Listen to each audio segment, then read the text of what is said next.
Dr. Bills, what is the recommended fat loss diet that we're using for patients now? Well, I'm really glad you asked that question. I get it a lot, and I'm sure you're having to deal with it now that you've been working here. And we all struggle with fat. I mean, you come to our clinic and we want to work with our skin, and it's about the fat underneath the skin as well as the skin. So with CoolSculpting or with a health, we want to get rid of fat. And so people will go on a low-fat diet. Well, that's not necessarily the best thing you need to do. You actually make more fat when you go on a low-fat diet because you're eating carbs. And it takes 3 sugar molecules or 3 carbohydrate molecules to make 1 triglyceride molecule. And what is triglyceride? It's the formation of fat cells.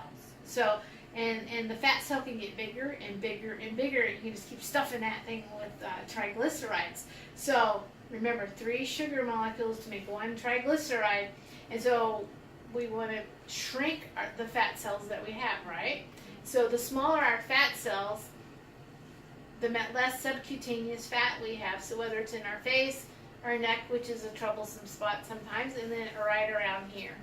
So there's all kinds of study, there's all kinds of research out there, and people get on diets and they won't lose weight.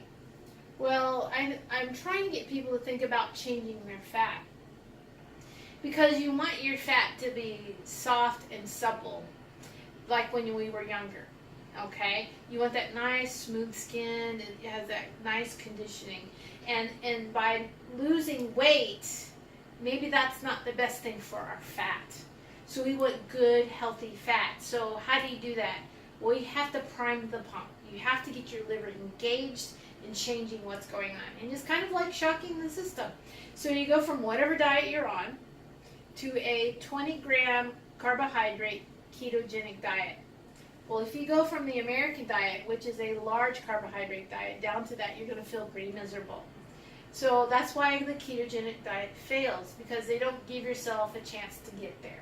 So what we do is we give people a chance to go from whatever diet they're on and transition to the ketogenic diet. Because what happens is you get the keto flu and you get muscle aches, pains. You feel like you just feel like you have the flu until your body shifts its liver metabolism. And so what we do is you give ourselves a break. If you got to eat something to make yourself feel better, just go ahead and do it. No guilt that week. I don't want any guilt associated with it.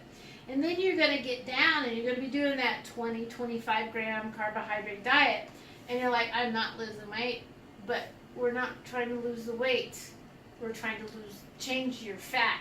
And once we change your fat, then you'll start to lose the weight. So your weight loss isn't going to come right away necessarily. You're going to want to drink lots of water so you can facilitate these transitions. It's a really difficult word for me this morning. And then once you start to see it, you're going to have, like, you know, I talk about shrink wrap skin with the neck and CoolSculpting. The same thing is going to happen to your body.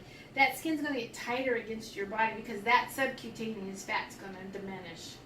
But the fat cells aren't going away. They're just getting smaller and tighter. So we want to encourage our patients to do that with or without CoolSculpting. And then after that first 3 weeks, you're going to transition to a low-carb diet, which is 30 grams of carbohydrates a day.